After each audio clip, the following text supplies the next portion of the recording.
তার সমস্ত নেতাকর্মী রেখে চোরের মতো হেলিকপ্টারে করে পালিয়েছেন। তাকে পালিয়ে যেতে দেওয়াটা একটা অন্যায় ছিল, জনগণের হাতে তাকে ছেড়ে দেওয়া দরকার ছিল। আমরা আনন্দিত যে সাবেক প্রধানমন্ত্রী গণতন্ত্র এবং দেশপ্রেমের সংগ্রামে যার আপোষহীন ভূমিকা রয়েছে। আপনারা দেখেছেন বাংলাদেশকে ভারতীয় আধিপত্য এবং আগ্রাসন মুক্ত করতে তার যে বরাবরের মতো ভূমিকা, সাহসী ভূমিকা, যেই কারণেই কিন্তু তিনি যে ক্ষমতা থেকে দূরে ছিলেন এবং ক্ষমতা থেকে সরে যাওয়ার পরে তাকে জেলখানায় নিয়ে বিষ প্রয়োগের মাধ্যমে তাকে একটা মৃত্যুর দিকে ঠেলে দেওয়া, তার রাজনীতিকে শেষ করে দেওয়া, এটা শুধুমাত্র শেখ হাসিনা এবং আওয়ামী লীগের প্ল্যান পরিকল্পনা ছিল বলে এটা আমি মনে করি না।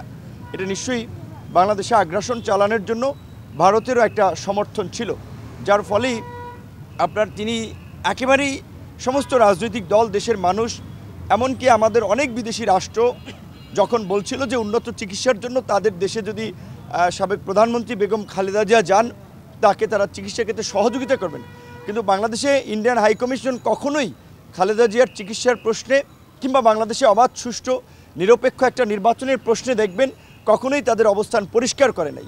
তো এটা পরিষ্কার যে আসলে বিএনপির প্রতি ক্ষোভ থেকে, খালেদা জিয়ার প্রতি ক্ষোভ থেকে ইন্ডিয়াও শেখ হাসিনার এই ফ্যাসিবাদকে এবং বেগম খালেদা জিয়ার উপরে এই অত্যাচার নির্যাতন চালানোর ক্ষেত্রে এই ফ্যাসিস্ট হাসিনাকে সহযোগিতা করেছিল।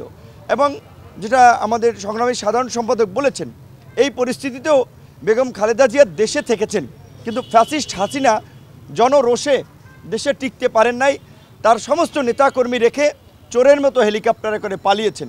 তাকে পালিয়ে যেতে দেওয়াটা একটা অন্যায় ছিল। আমি মনে করি যে জনগণের হাতে তাকে ছেড়ে দেওয়া দরকার ছিল, যেই কারণে আমরা এই সমাবেশ, মিছিল, প্রোগ্রামের মাধ্যমে বারবার আহ্বান জানিয়েছি ইন্ডিয়ার কাছে বন্দি বিনিময় চুক্তির মাধ্যমে যেন শেখ হাসিনাকে ফিরিয়ে দেওয়া হয়, বাংলাদেশের আইন আদালতে যেন শেখ হাসিনার সর্বোচ্চ শাস্তি এই গণহত্যা চালানোর অভিযোগে তাকে যেন ফাঁসিতে ঝুলানো হয়।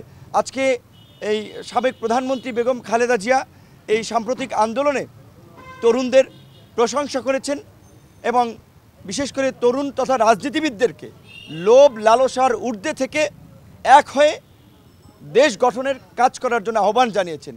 কারণ লোভ লালসা মানুষকে ধ্বংস করে দেয়, দেশকে বিপথে পরিচালিত করে।